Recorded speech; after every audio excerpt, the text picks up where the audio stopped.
भारत माता की ಅಖಿಲ ಭಾರತೀಯ ವಿದ್ಯಾರ್ಥಿ ಪರಿಷತ್ ಪ್ರತಿಭಟನೆ ಮೇಡಮ್ ಕಾರಣ ಏನಪ್ಪಾ ಅಂದ್ರೆ ಒಂದು ವಾರದ ಹಿಂದೆಗಡೆ ನಾವು ಡಿಸಿ ಮೇಡಮ್ ಎಡಿಸಿ ಅವರಿಗೆ ಡಿಸಿ ಅವ್ರ ಮುಖಾಂತರ ರಾಜ್ಯ ಸರ್ಕಾರಕ್ಕೆ ಶಿಕ್ಷಣ ಸಚಿವರಿಗೆ ಮನವಿ ಕೊಟ್ಟಿದ್ದೀವಿ. ಕಾರಣ ಏನಪ್ಪಾ ಅಂತಂದ್ರೆ ಅತಿಥಿ ಉಪನ್ಯಾಸಕರ ನೇಮಕಾತಿ ತಕ್ಷಣವೇ ಆಗ್ಬೇಕು. ಹೀಗಾಗಿ ಇವತ್ತು ರಾಜ್ಯ ಸರ್ಕಾರ ಈ ನೇಮಕಾತಿ ಪ್ರಕ್ರಿಯೆ ತಡ ಮಾಡ್ತಿರೋ ಪ್ರತಿಫಲವಾಗಿ ಇವತ್ತು ಲಕ್ಷಾಂತರ ಜನ ವಿದ್ಯಾರ್ಥಿಗಳ ಭವಿಷ್ಯ ಅಂತಕ್ಕಂಥ ಹಾಳಾಗಿ ಹೋಗ್ತಾ ಇದ್ದಾರೆ. ಮತ್ತೆ ಮೇಡಮ್ ಏನಂದ್ರೆ ಇನ್ನೊಂದೂವರೆ ತಿಂಗಳಲ್ಲಿ ಎಕ್ಸಾಮಿನೇಷನ್ ಅನೌನ್ಸ್ ಆಗುತ್ತೆ ಮೇಡಮ್. 100 ಡೇಸ್ ಕ್ಲಾಸ್ಗಳಾಗ್ತದೆ, ಯಾವುದೇ ರೀತಿ ಎಕ್ಸಾಮಿನೇಷನ್ ಅನೌನ್ಸ್ ಆಗಂಗಿಲ್ಲ. ನಮ್ದು ಕೊರೋನಾ ಬಂದ್ಮೇಲೆ ಆಲ್ರೆಡಿ ನಮ್ಮ ಏನು ಟೈಮ್ ಟೇಬಲ್ ಇದೆ, ಅಕಾಡೆಮಿಕ್ ಟೈಮ್ ಟೇಬಲ್ ಆಲ್ರೆಡಿ ಹಿಂದೆ ಉಳಿದ್ಬಿಟ್ಟಿದೆ ಮೇಡಮ್. ಅದನ್ನ ಸರಿ ಮಾಡಬೇಕು ಅಂತ ಎಲ್ಲ ಯೂನಿವರ್ಸಿಟಿಗಳು ಕೂಡ ಟ್ರೈ ಮಾಡ್ತಾ ಇದ್ದಾರೆ. ಆದ್ರೆ ರಾಜ್ಯ ಸರ್ಕಾರ ಈ ತರ ಮಾಡ್ತಿರೋ ಇದರಿಂದ ಎಷ್ಟೋ ಜನ ನೆಕ್ಸ್ಟ್ ಗೌರ್ಮೆಂಟ್ ಕೆಲಸಗಳಿಗೆ ಎಕ್ಸಾಮ್ ಬರೀಲಿಕ್ಕೂ ಕೂಡ ನಮ್ದು ಏನು ಅಕಾಡೆಮಿಕ್ ಇಯರ್ ಲೇಟ್ ಆದ್ರೆ ಬೇಗ ಮಾರ್ಕ್ಸ್ ಕಾರ್ಡ್ ಬರಲ್ಲ, ಅದಾದ್ಮೇಲೆ ಅವ್ರ ಎಕ್ಸಾಮ್ಗಳಿಗೆ ಅಪ್ಲೈ ಮಾಡೋದಕ್ಕಾಗಲ್ಲ. ಈ ರೀತಿಯಾದಂತ ನೂರಾರು ಸಮಸ್ಯೆಗಳಾಗುತ್ತೆ.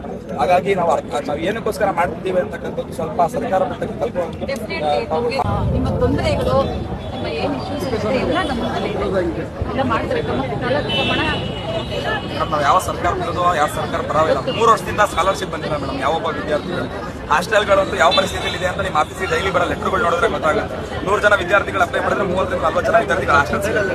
60 ಜನ ಓದುವಂತ ವಿದ್ಯಾರ್ಥಿಗಳು ಸರಿಯಾದ ಟೈಮ್ಗಳಿಗೆ ಬಸ್ಸು ಇಲ್ದಲೆ, ಇಲ್ಲಿ ಹಾಸ್ಟೆಲ್ಗಳು ಸಿಗ್ತಲೆ, ನಮ್ಮ ಎಜುಕೇಶನ್ ಡ್ರಾಪ್ ಔಟ್ ಮಾಡಿ ಊರುಗಳಲ್ಲಿ ಕೆಲಸ ಮಾಡುವಂತ ಪರಿಸ್ಥಿತಿ ಇವತ್ತು ಎದುರಾಗಿದೆ ಮೇಡಮ್. ಇಡೀ ರಾಜ್ಯದ ಶಿಕ್ಷಣ ವ್ಯವಸ್ಥೆ ಅಂತಕ್ಕಂಥದ್ದು ಹಳ್ಳ ಹಿಡಿದೋಗಿದೆ. ಹಾಗಾಗಿ ಶಿಕ್ಷಣ ಮಂತ್ರಿಗಳು ಮೀಟಿಂಗ್ ಕಂಡಂತ ಸಂದರ್ಭದಲ್ಲಿ, ಮುಖ್ಯಮಂತ್ರಿಗಳು ಮೀಟಿಂಗ್ ಕಂಡಂತ ಸಂದರ್ಭದಲ್ಲಿ ಈ ವಿದ್ಯಾರ್ಥಿಗಳ ಸಮಸ್ಯೆಗಳನ್ನು ತಗೊಳ್ಳೋ ಅವರಿಗೆ ಮನವರಿಕೆ ಮಾಡಿಕೊಡ್ಬೇಕು ಅಂತ ನಾವು ನಮ್ಮಲ್ಲಿ ರಿಕ್ವೆಸ್ಟ್ ಮಾಡ್ತೀವಿ.